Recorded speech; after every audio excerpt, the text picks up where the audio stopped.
도박의 진짜 위험성이 드러나는 시점이 언제일까요? 영화 타짜에서 보면 고니가 3년간 모은 돈을 섣따로 다 잃자 누나의 이혼 위자료를 들고 다시 도박을 하러 나섭니다.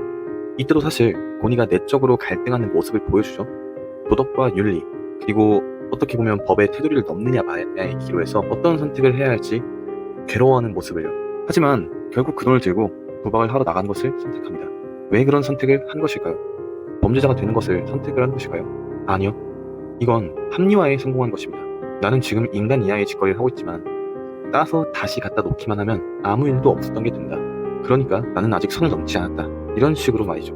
자, 그럼 다시 한번 묻겠습니다. 도박의 진짜 위험성이 드러나는 시점이 언제일 것 같나요?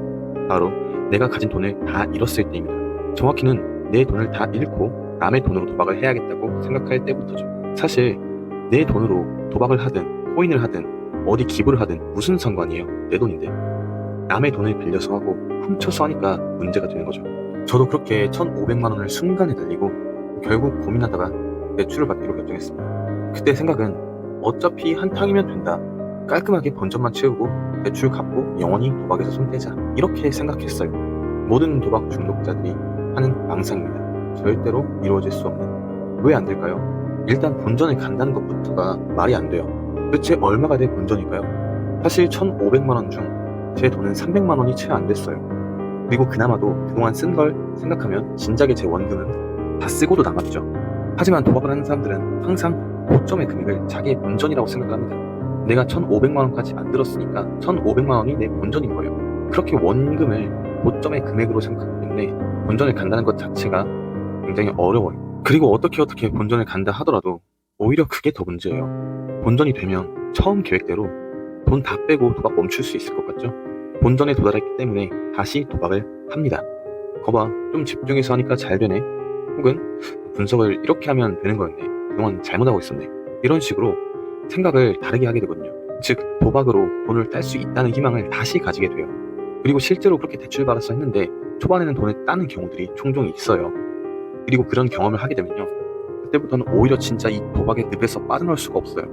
돈만 있으면 언제든 다시 돈을 딸 수 있다는 확신이 생겨버리거든요. 저는 당시 500만 원을 대출받아서 2,500만 원까지 다시 만들었었어요. 그래서 바로 대출 갚아버리고 다시 도박을 처음 할 때처럼 망나니 생활을 즐겼죠.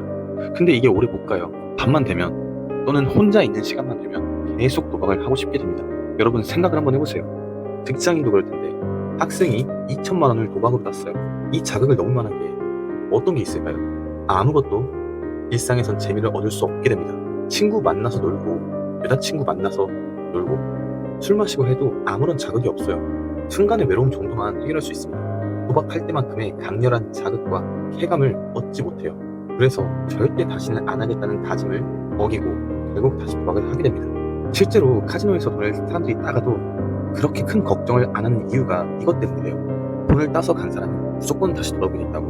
그리고 딴 돈은 물론 원래 가지고 있던 돈까지 다 잃고 가게 되어 있다. 이미 한번 딴 경험이 있는 사람들은 그 경험 때문에 그 맛을 잃지 못하고 결국 다 잃을 때까지 도박을 하러 도박장에 찾아옵니다. 저도 예외는 아니었죠. 결국 그 맛을 잃지 못하고 다시 한번 도박장에 걸어 들어갑니다. 그리고 그 끝은 두 번째 올인이었죠.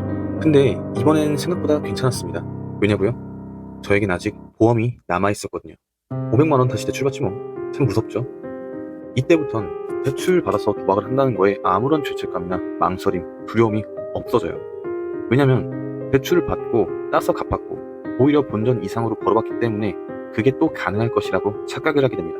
그래서 저는 다시 한번 대출을 받았고 이번엔 아무런 희망도 없이 하루에 500만 원을 다 날려버렸습니다. 하지만 그렇게 돼도 큰 위기의식이 없었어요. 돈을 잠깐이라도 다시 구하기만 하면 복구를 할 수 있을 것 같았거든요. 그리고 이때부터 정말 돌이킬 수 없는 길을 걷기 시작한 거죠.